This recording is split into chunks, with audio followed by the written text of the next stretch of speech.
Hey everybody, you're back. No wait, I'm back. We're all back. Welcome to another episode of Roads to Liberty. I'm your host Randall Parker Jr. Today is August 29th, 2014. We have a pretty cool show for you today. We got Derrick Broze of theconsciousresistance.com. I'm looking over at my other screen here. Gentleman will be coming on the show. Most of y'all might have heard of him. He's also another co-host on the Voluntary Virtues Network as well. So I have his website up here. I'm just going to grab my computer so I'm not walking away from the mic like crazy. You guys want to go to theconsciousresistance.com. Conscious Resistance, C-O-N-S-C-I-O-U-S, conscious. So theconsciousresistance.com is Derrick's site, but he's actually got quite a team put together. He'll be coming on the show in just a moment to talk. Today we're going to be talking about drugs. We're going to be talking about maybe touch on the Ferguson situation a little bit, but we're talking about drugs in terms of how it could be okay or recreational, and then how we could warn people about the negative side of drugs, just as a experience to share. And then also maybe we'll talk about the legal framework or the freedom philosophy that would be associated with some of the drug issues. Some of the people on the Conscious Resistance team right here. We have Derrick Broze, who is the founder, chief editor, journalist, and host. We have a producer named Neil Charles Rademacher. He's also the webmaster of the site, which is a beautiful website, by the way. theconsciousresistance.com.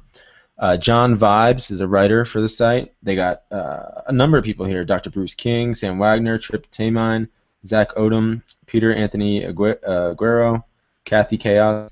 So they have quite a nice, robust team here of journalists and folks who are, for the cause. And I'm going to go to the About section here and just in the meantime, because we have Derrick coming on the show just in a little bit, I'll read from the About page. The Conscious Resistance Network is the moment you realize that being free goes deeper than just seeing the problems in the political arena. Consciously resisting means being willing to engage in self-reflection and pursuing knowledge of the self. Without knowing your own doubts, hopes, fears, and dreams, insecurities, and strengths, we cannot truly know what freedom means to us as an individual. To become conscious and aware of one's actions is one of the most important steps towards claiming your own freedom, leading by example and helping others in the pursuit of freedom. Bold words, I love it, man. So it goes on. The Conscious Resistance Network is also a brand new paradigm in the independent media arena. TCRN focuses on solutions and interactive broadcasting. Originally, the site and the name revolved around the work of community activist Derrick Broze. However, with the November 2013 launch of the Conscious Resistance Live, TCRN is seeking to become a unique network of entertaining internet broadcasts featuring music videos, how-to videos, gardening tips, discussions on current events, anarchy, community organizing, and many other ideas we are currently working on. TCRN is currently working on adding hosts and programs to our lineup. If you're interested in being part of our network, please contact us for more details.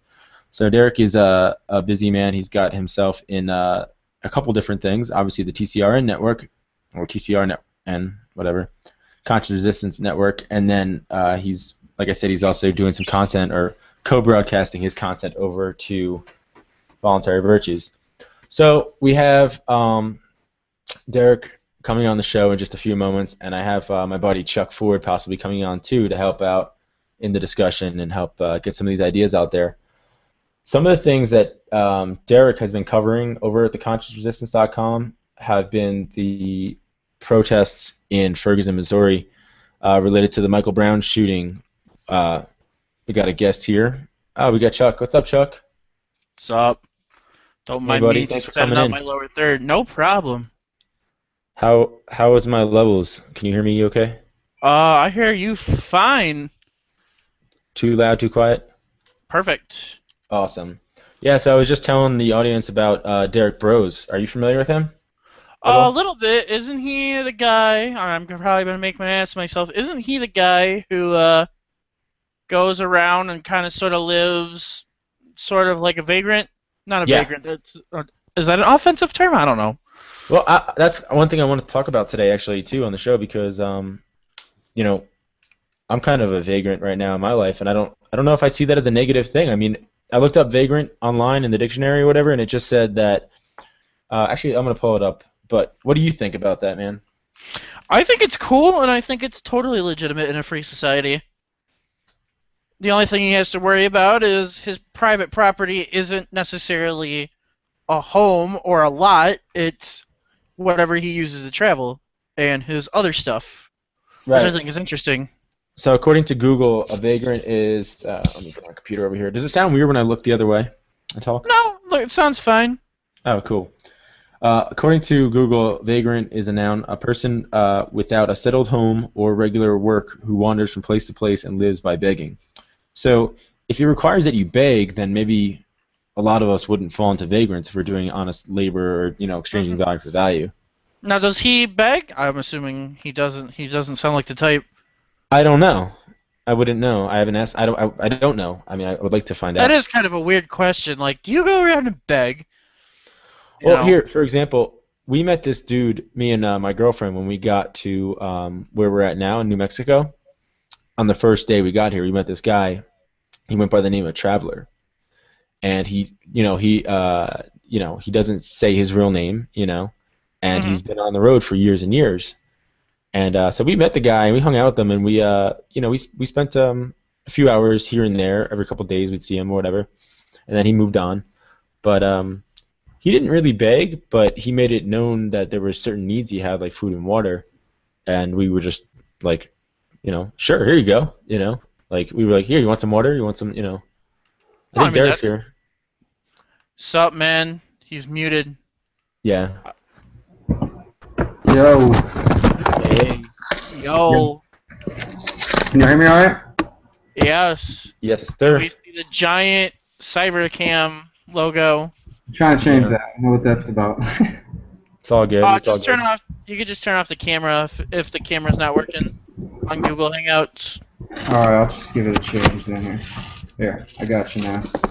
Beautiful. I have to uncover my camera. It's always covered, Oh, there you Hey, go. what's up, Derek? There he In goes. front of a window, it's kind of bright. So what's happening, Just man? makes you look more angelic. Me and Chuck were just bullshitting about vagrancy, and is that even a word, vagrancy? I think it is. Absolutely. Okay. How about like vagranttory? Is that a word? Like Now if I you think live you're a stretching vagrant it, lifestyle, man. what would you call that? I think you're just stretching it now, Randall. You should stop while you're ahead.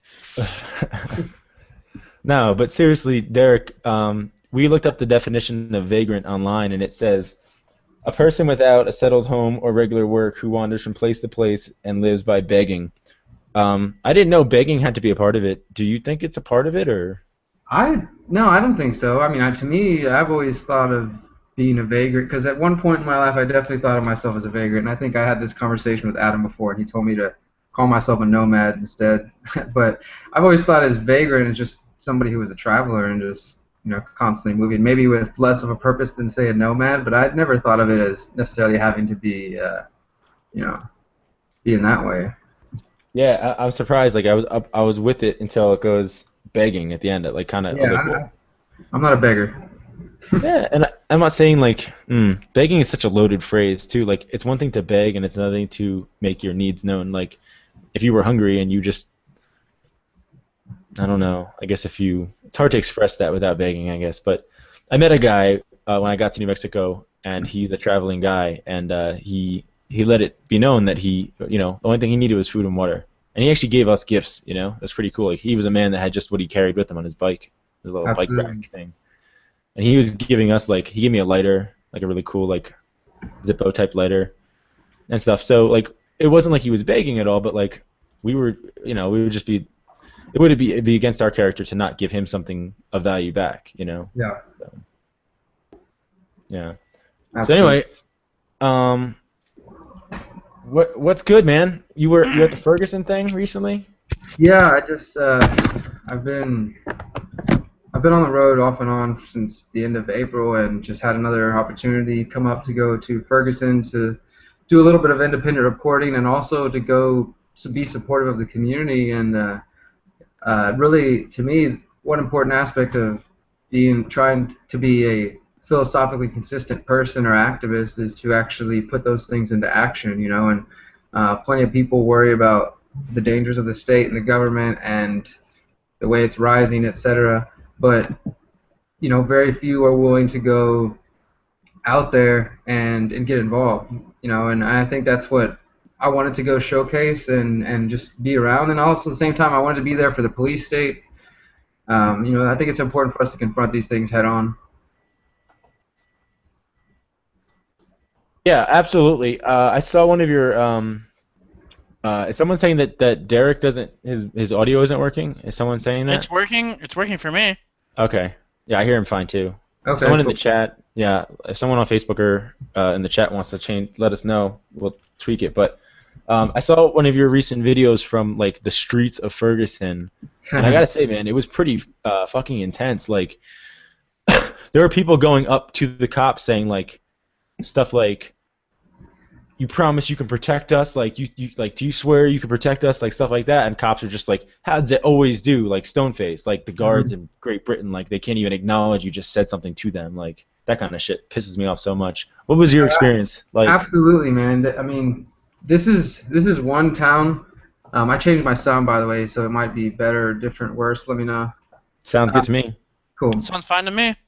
Awesome. So this town, Ferguson, you know, we've heard about police shootings, and we all see them shared throughout Facebook and on the cop block pages and all those things. We know that cops kill people. I mean, there definitely is a staggering amount of young black men who've been killed by the cops, but we also know cops will kill dogs and women and people of all races for various reasons. And this town, Ferguson, you know, despite the looting that the media initially showed, it was a lot more organized than that. You know, when I got there, as far as during the day, there was a lot of community stuff. There was churches everywhere. I mean, everywhere you're going, there was people cooking and giving out free food, handing out free water.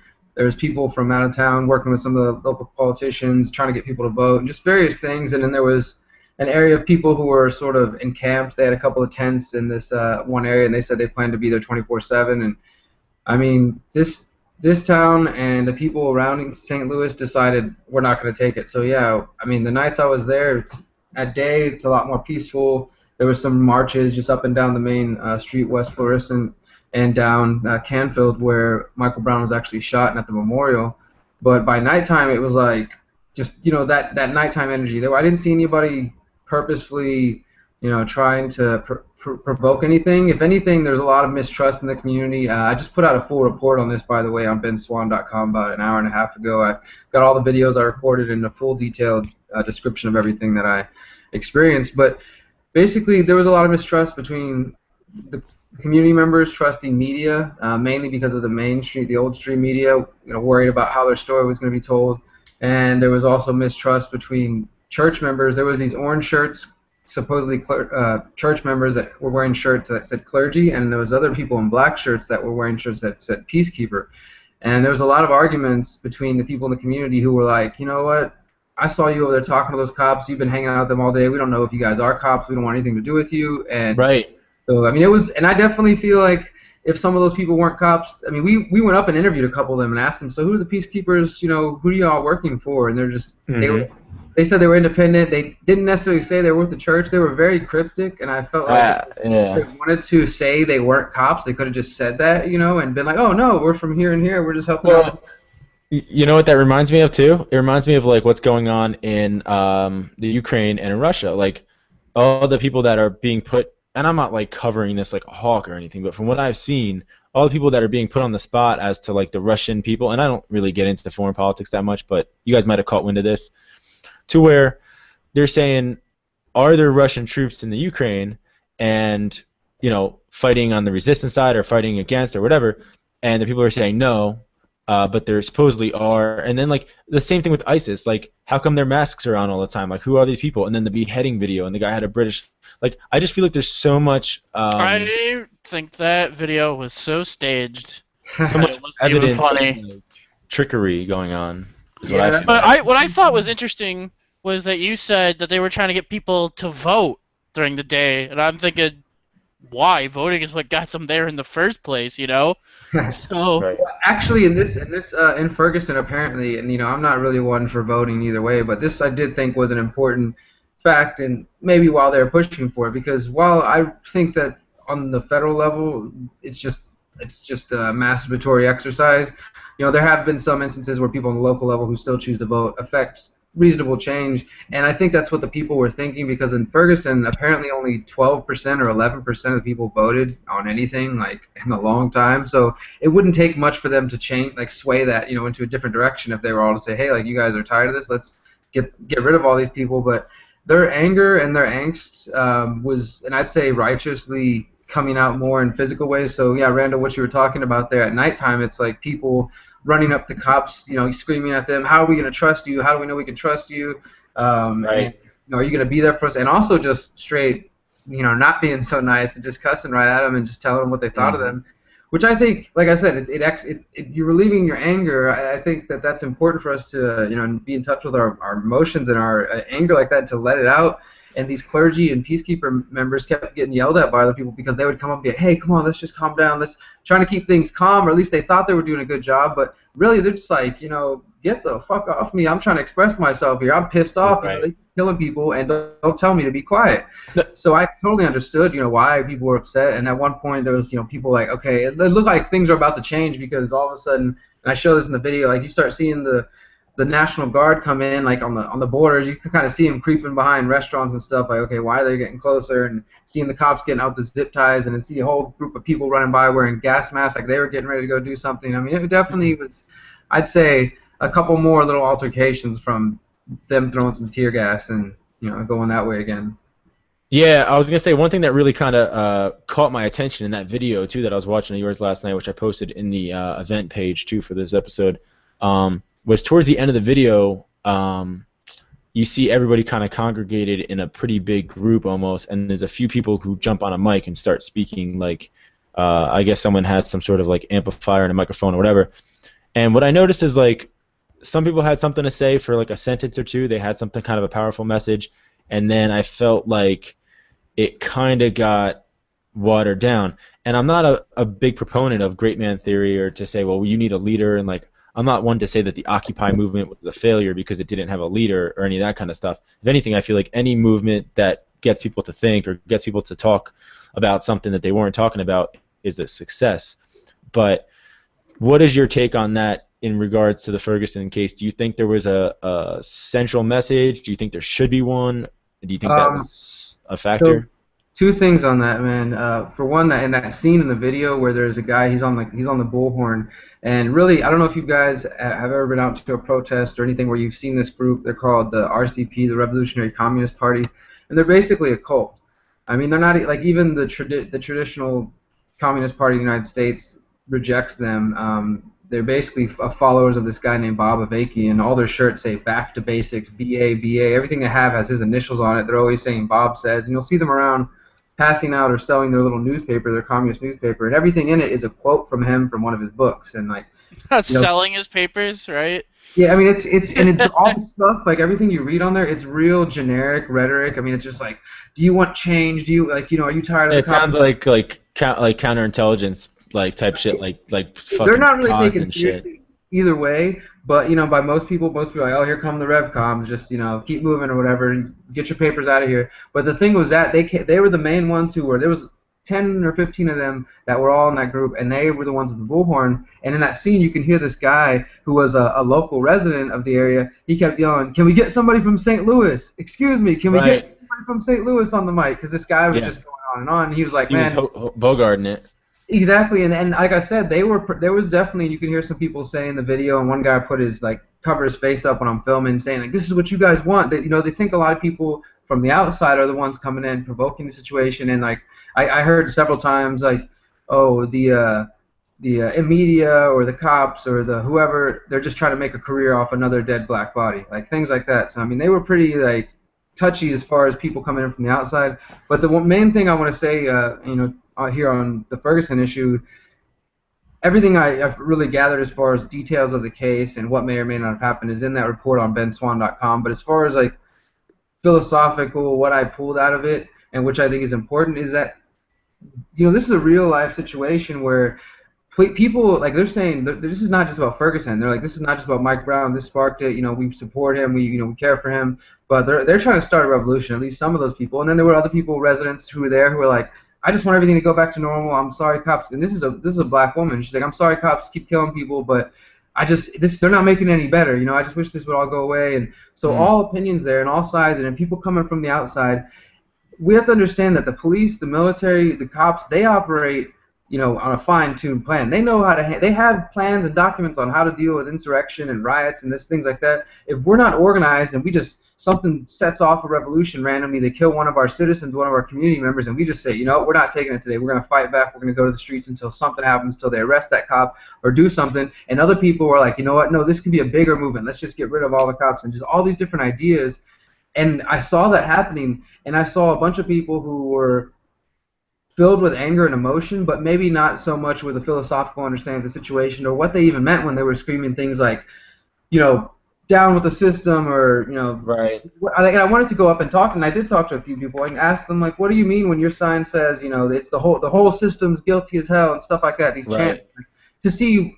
Because I'm sure some of them in there may, they do. I'm sure some of them have a philosophical understanding of what they mean when they say that. But there's also other people who just get swept up in these movements, and we've seen this happen in other countries, and just throughout history, where people believe they're following one movement and the ideas behind it. And as you said, this is where the whole leaderless thing comes in, and whether or not a leader presents itself. I think that if we continue to work to be philosophically minded, understand the goals that we're after, and what type of revolution or evolution we want to achieve, and how we want to achieve that, when something like this happens, we'll be more likely to be able to keep it into people's hands and to guide it to something that's going to be beneficial for us, rather than being unaware. And as I said, the police and the state coming in with their order out of chaos, and things are all chaotic, and everybody's wanting this, and revcoms and whatever. People are going a million different directions. Somebody steps in and guides that movement, that force behind it, and and as I said, it's also just dangerous for us to get in those situations. People to go to the streets and be ready and express that anger.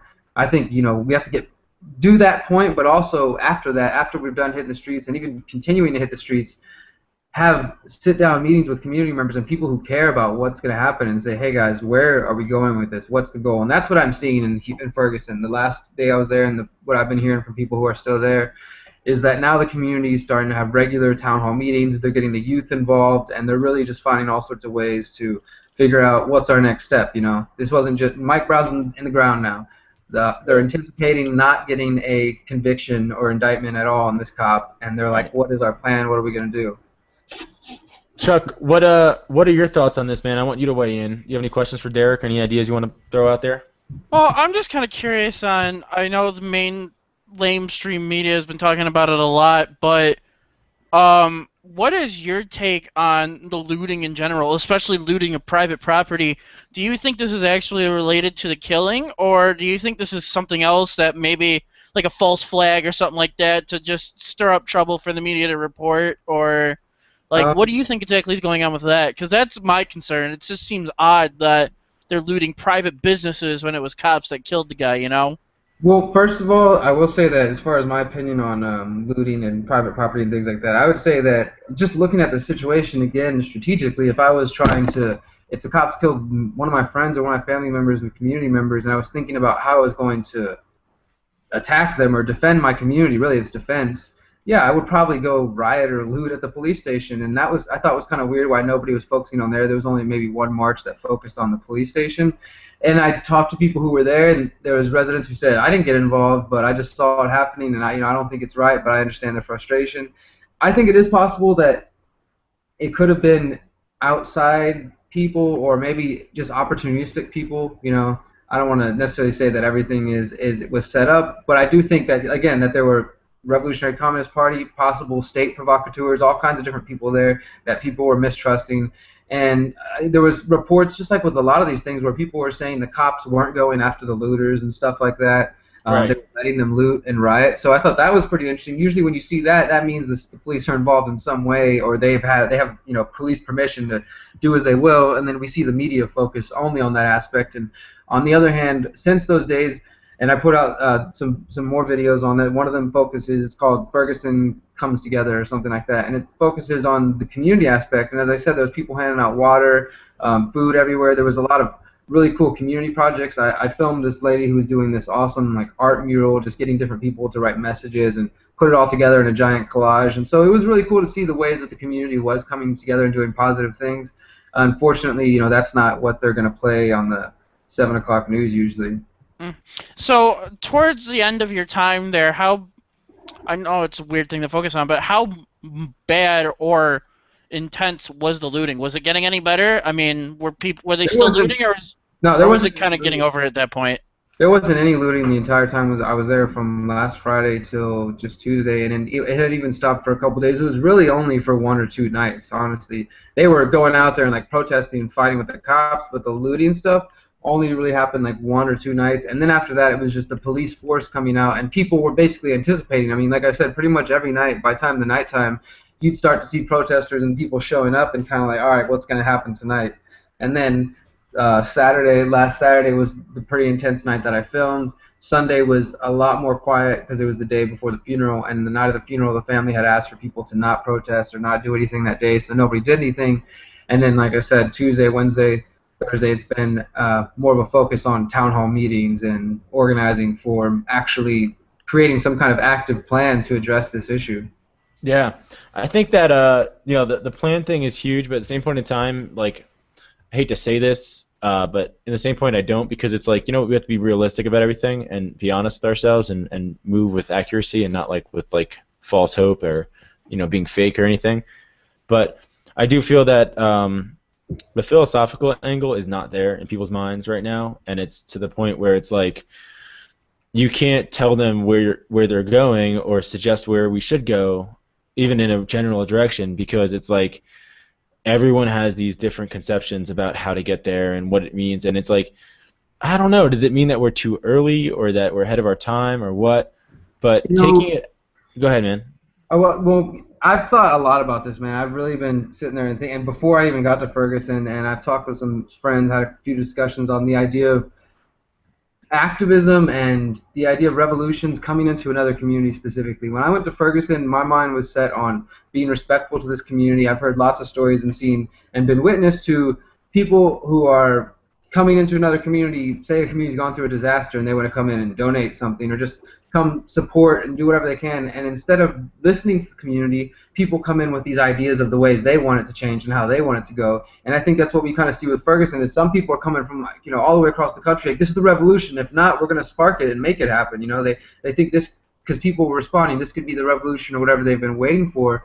And I really believe that we need to respect other communities and come in there and say, okay, even if, to me, working towards, in the long run, an anarchist society means being able to respect other people who are going to have other beliefs, as long as, again, their beliefs aren't too strong in the status point where they're going to be pointing a gun at my head. If they're choosing to go have their revolution in some way and create a community, something new past this police force, and it looks like something I wouldn't necessarily be involved with, then I won't move there and I won't support it in those ways, and I'll work towards the ends that I want. But I also agree with you that the time, and this is not just with Ferguson, I imagine this is probably with a lot of big American towns, that the philosophical understanding of it is just not there yet. And as far as shaping or doing what we can, I think we can go in there, we can have these face-to-face conversations and communicate, and that's what I try to do, is ask people, like, what do you mean when you say these words? What is your ultimate goal? What are the solutions you see? And then to see, okay, yeah, I think me and this person have some common ground. And I talked to a lady who was like, you know what, this is all those Republicans' fault because they shut down the government and it was totally stuck in the two-party system, and just so I started talking to her a little bit and said, well, what about, Obama's done this or this, and how much has changed, and she could see that, but she was still like stuck with this identity of like ready to just rant about how it was the Republicans' fault. And there definitely are a lot of people who are stuck in that, and that may be what I was just discussing a few moments ago, is say people start getting upset, and rightfully so, and those of us who've kind of been paying attention for a bit and been like, yeah, this is pretty fucked up, we're telling you guys, it's not, there's a better way, let's look for solutions. These people start to notice that they might just get swept back up in the same old two-party system, when a new governor in town or a new mayor comes in and says, hey guys, I'm going to make sure that this never happens again, and just keep voting, and I'll keep you in this. We'll see change, and that, I think, is an issue, and it's a problem. But Samuel Okonkin wrote in the New Libertarian Manifesto that is not one path to liberty, but many. And I think that is true. Is that liberty and the path to get there doesn't always look the same as, you know, that we all took. I mean, the three of us here probably took, you know, vastly different ways to get there, and so we never know where somebody is now and where they're going to end up. We can just continue to put out the ideas and hope that they stick. That's good shit, Derek. I think that really kind of answered my kind of question and like gave me some hope, because I was like kind of feeling like, damn, like this is an awakening point for people if they're tuned in or if they're paying attention. And then at the same point, you know, like you said, there's a philosophical miss there. But I want to transition here to the drug topic, if you don't mind. Sure. My transition all day. I'm ready to move on. Yeah, my transition here is that I was actually listening to I think it was an Odd Future, or no, it was a Domo Genesis track like earlier today, and he's got this whole like interlude about, it's like this Rasta dude talking, and he's talking about how like, and I'm not gonna try to do the Rasta voice, I don't think that'll go over well, but he's basically talking about how like it's the same people that criminalize or make the drugs illegal that don't use the drugs, and specifically they're talking about marijuana, and they're saying how, you know, it's the politicians, it's the enforcement people that don't smoke the pot. But if they smoked pot, maybe, and I'm not saying this is true, but this is what the track was saying, maybe they would chill the fuck out and they wouldn't want to arrest people so much. You know what I mean? They wouldn't want to be so hostile all the time. I know you have some experience in this way, or at least I believe you do. Do you know, what's your take on this topic? Well, yeah, I mean, I do have some experience in that area, I guess, but I personally do, you know, I think that the sentiments that like, hey, if the whole world would just drop acid or take some mushrooms or smoke a joint, then we'd all be in peace. And I think that there might be some truth to that. You know, everybody doesn't respond the same to getting high. I know some people who just can't get high no matter what. They just get extremely paranoid, and I don't understand that. But, you know, we all have different chemistry and react differently. But I think overall, if people could, even if they didn't get high, but you know what I like to do in situations like this, when I feel like somebody is judging another person, like say for a behavior, say, you know, you got a friend and they're just like really hating on somebody and calling them like a silly pothead. We'll stick with weed because we're talking about that, and they're just judging this person. I like, especially if this is somebody I know that respects me and is a friend of mine and looks at me in a certain way with respect, I'll be like, well, did you know what, dude? Actually, I get high all the time, and I'm a busy motherfucker. You know, I stay busy all the time, and I accomplish all this, and that, and really just try to like shatter that facade for them. So maybe if we were able to get these, you know, these uptight politicians and other people, you know, who try to pass the legislation, then they might be like, you know what, I don't think it is as dangerous, because a lot of this is just leftover remnants from that whole the Puritans and all that. The early like conservative view, and also the beginning of the FBI and you know, criminalizing of drugs, and really, if you look at the history of the drug war, one of the first books I read as I was kind of waking up, because the drug war was definitely something that I have experience with and led to me, you know, getting interested in a lot of the things.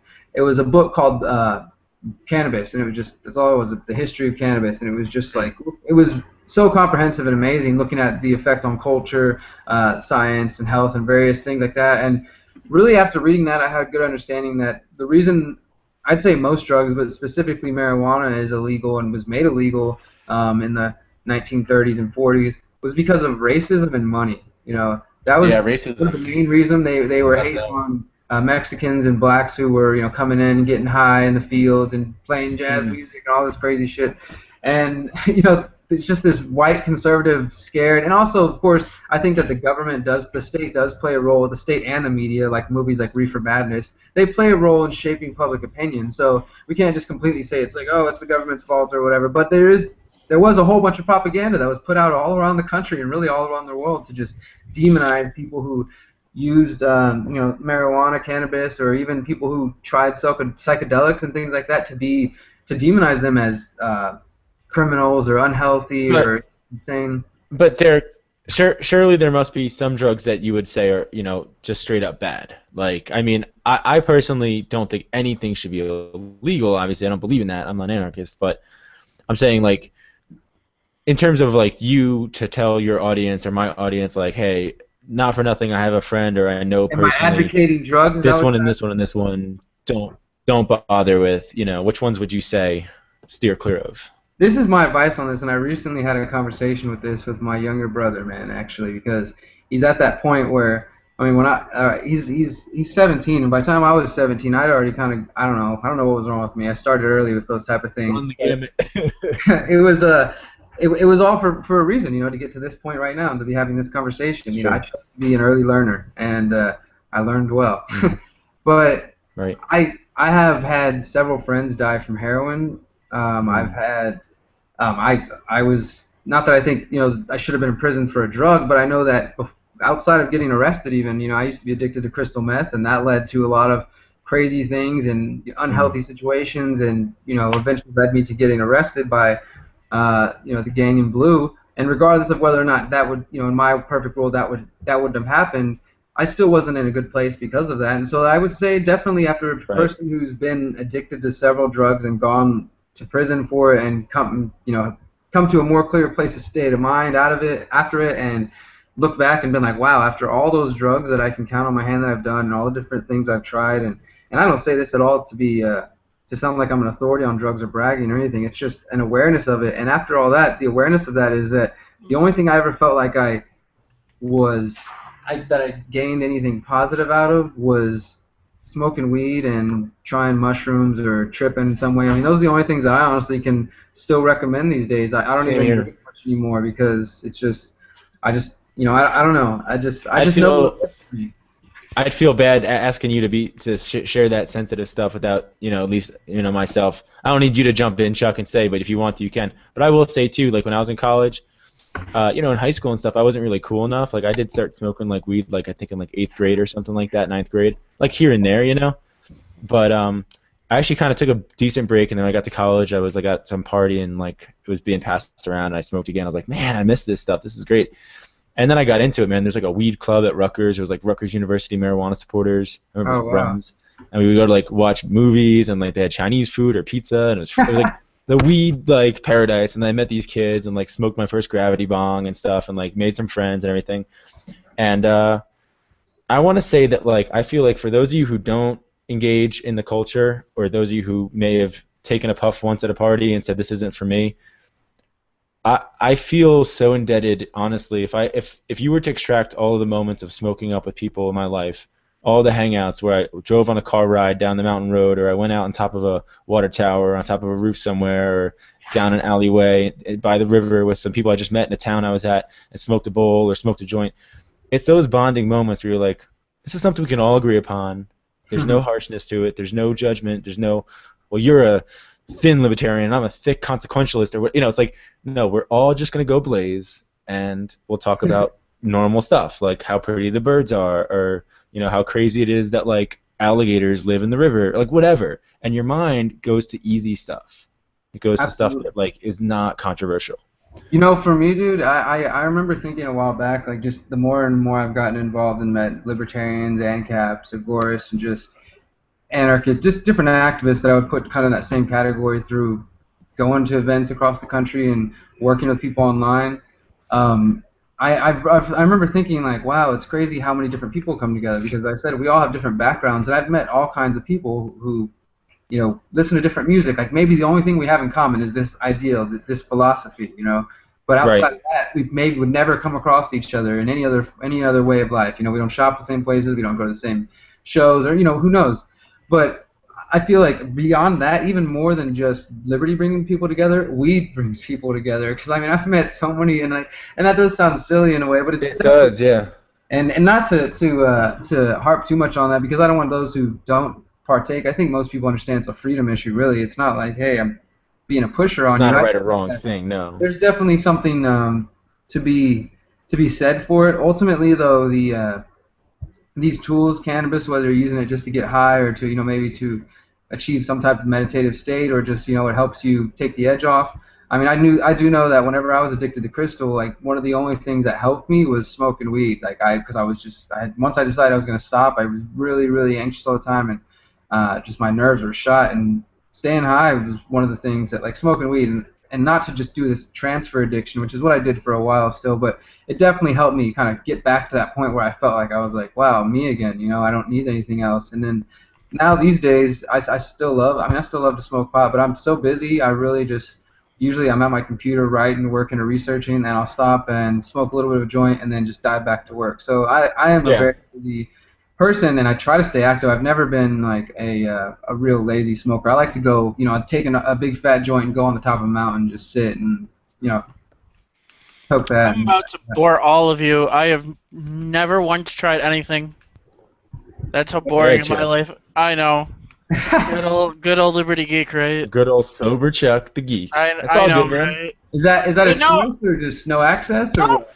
no. There is access. It's just a choice. I won't say I've seen weed ruin anybody's life because I never have, but I've personally seen other drugs ruin other people's lives, and I was just like, I can't. As a kid, I was like, I can't let that happen to me, and even as an adult, it just kind of stuck with me, you know. So Yeah. I've seen alcohol ruin people's lives. I've seen meth ruin people's lives, and I'm just, you know, I don't want to risk it. I'm sorry if that sounds weird. It's just It I don't doesn't want to risk sound it. weird, man. I've had No, a I lot can of really good respect that friends who feeling, man. don't partake in anything, and I totally like I get that. What do you say, Derek? Like, Sorry.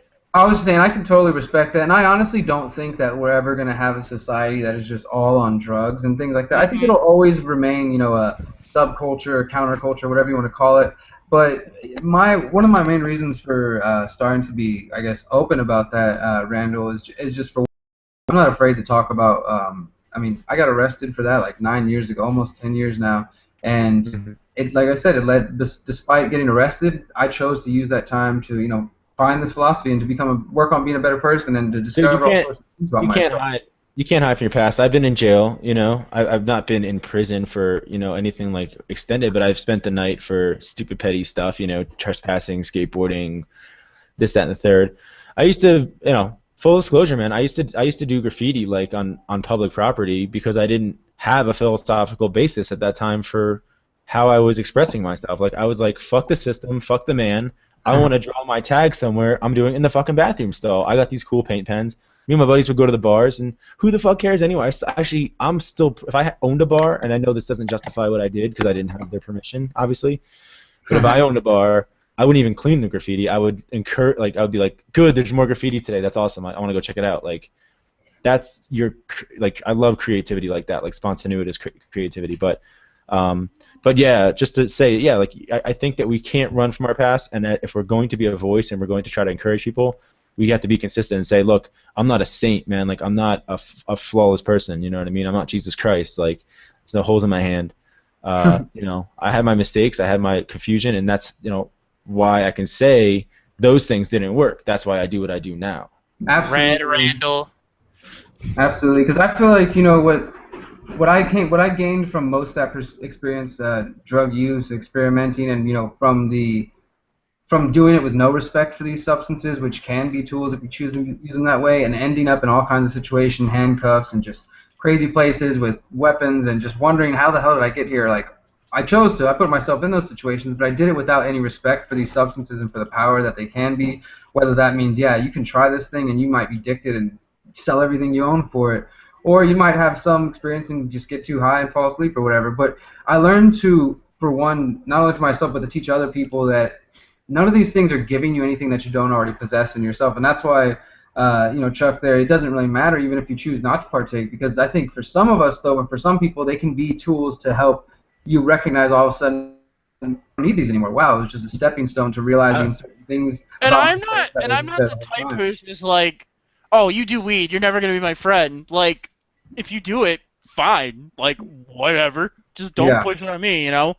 Right. Like, it's not like I've never had a moment where I've ever had weed break up a friendship, but they never pushed it on me. So I'm like, okay, Yeah. that's fine. I've had That's your friends that thing. didn't, and like Mhm. it's fine. Like I wouldn't smoke in front of them because it like obviously like they didn't want it in their face or whatever. I had friends that like didn't smoke and like they'd sit there in the car while we all smoked and they didn't even care. Like get a little contact high.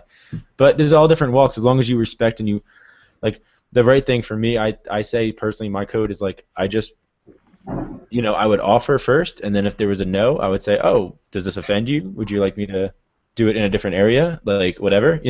But like, yeah. Also, I would just say, also too, to what Derek had said about like the objective value of a drug experience, so to speak.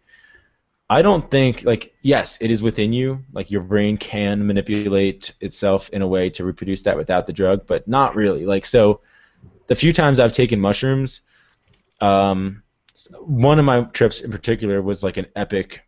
It was like and I wasn't on a lot. I never could handle a lot, but it was just the right night, the right mood. I was with the right people. Everything worked out. But sometimes some of those experiences were so profound for me that I don't know if I would have ever achieved that level of insight or awareness without that drug. I definitely do understand that feeling, man. I have plenty of days where just the next day, if you even slept, you just, you come out and the sun's rising or whatever, and the world just looks completely crystal clear, like you've never seen it before, and you have those moments of just everything makes sense, and so I totally do understand that. I just think it's important to remember that these tools can open doors for you, and yeah, I think that they are assistants in some way that maybe other than deep states of meditation through drumming or just meditation on its own that you likely wouldn't be able to achieve or connect with, but that ultimately you shouldn't become dependent on them. That's my main reason for saying that, is because I've 100% seen agree. people and sold drugs to people who were just like, oh yeah, man, I need this acid because it makes me a better person, or I need this mushrooms, or when I'm high I can do this or that, and really just learning for myself and then trying to help other people see wow, you don't need those things. If you enjoy them and you get something out of that experience, then that's one thing, but then that's where you start to cross over to being dependent and addiction, where somebody believes that without this substance they can't talk to people, or they don't understand the world without it, and that sort of thing, and that's where I think the whole thing falls apart. Yeah, definitely. I appreciate the clarification or elaboration on that. Absolutely. Chuck, do you have any ideas, buddy, on the drug scene? No, it's not I your would just say, specialty. I think from an outsider's perspective, the thing I would say is just, and this is gonna sound really corny, but just be respectful about it. Absolutely. Don't be like a meth head and be like, dude, you gotta try this. It's bonkers. And if the guy says no, don't start trying to shove it in his mouth or anything like that, or however you do it. I know my I will inexperience say, is showing.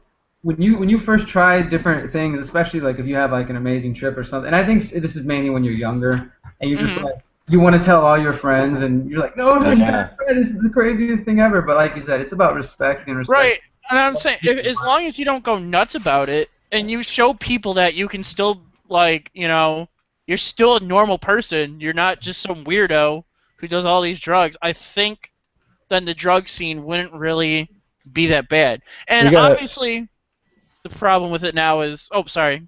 No, go ahead. No, I was just going to say, and the other problem is right now is obviously, the state-run media always giving it a bad name in the first place anyways.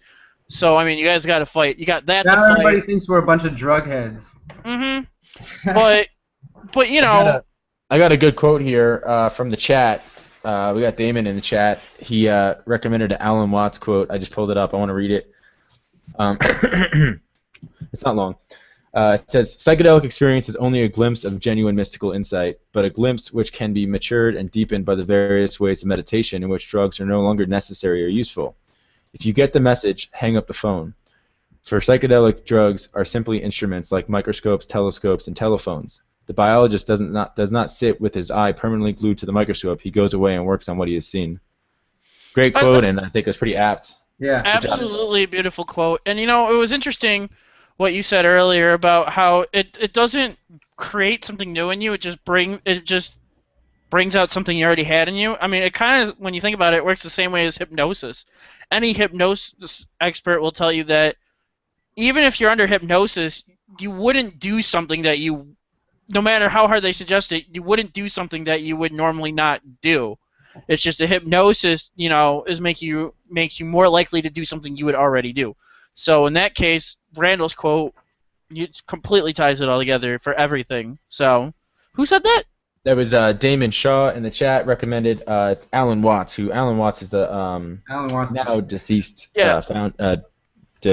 discoverer, I guess you could say, or inventor of LSD, right? Yeah. Okay. Just making sure. He was heavily involved in the counterculture in the '60s, and he's known for being. There's tons and tons of talks of his. He's actually a British speaker, and if anybody wants to learn more about Alan Watts, I definitely recommend that because he is on point in a lot of ways. He's not the guy that made LSD though. He's not the inventor of it. Albert Hoffman was the synthesizer. I know a little bit about LSD too. Don't get me started. I only did that one once. I did it. I dropped acid in before homeroom, like my junior year of high school or something. Me and my buddy did it, and we had a plan, and we got it from my other friend, and Yeah, we both dropped in the like before homeroom, and it was the craziest day of school. Like it was awesome. Like we were in German class together, like fourth period, and we could not stop laughing. Like there was some video on, it was just so funny. And she kicked us out. The teacher kicked us out of class, and they made us go to the next class over, which was the French class.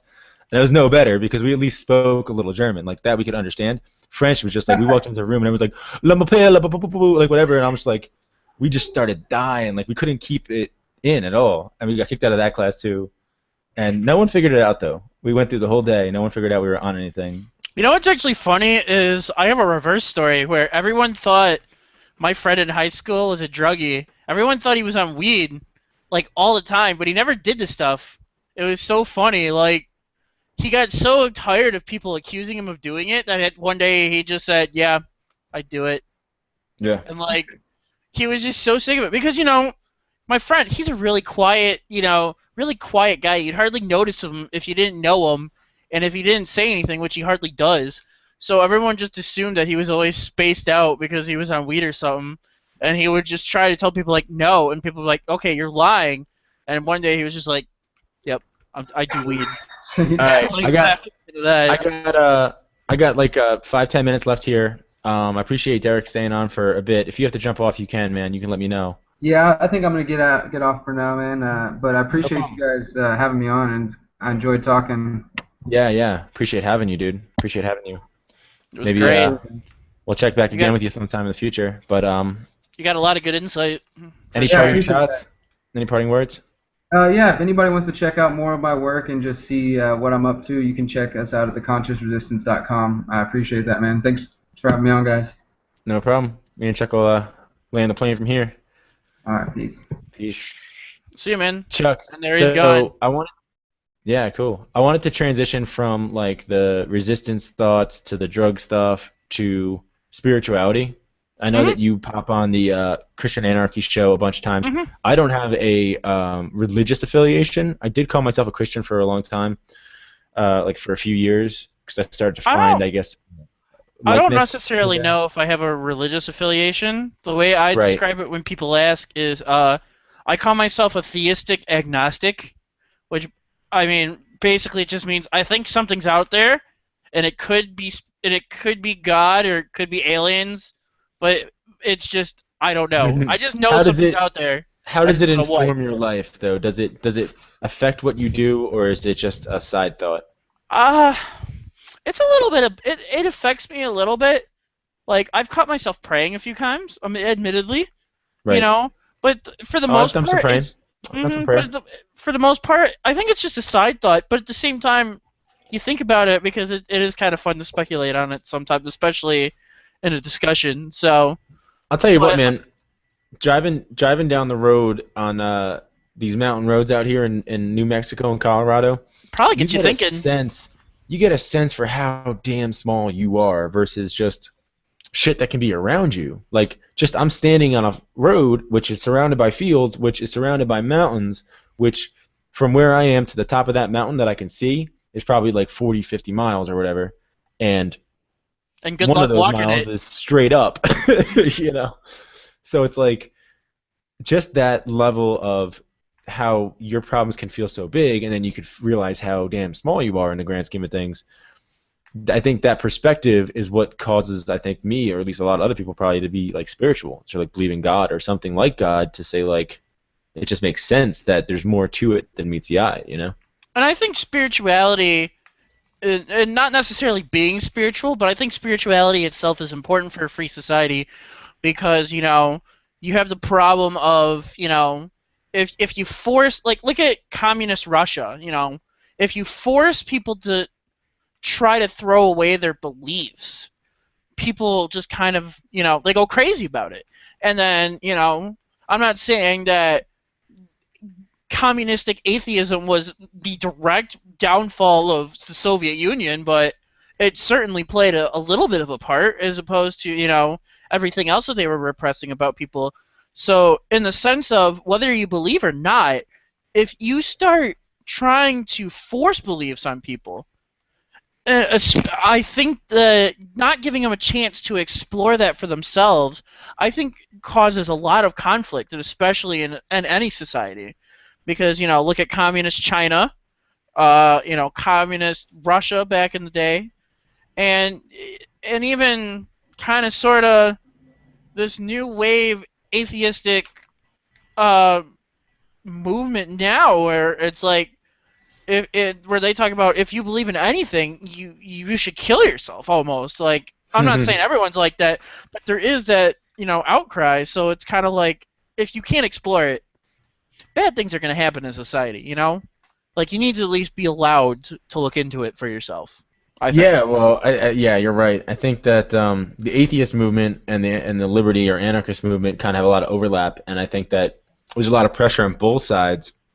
Think about the pull from the anarchist side trying to get the atheists to come over.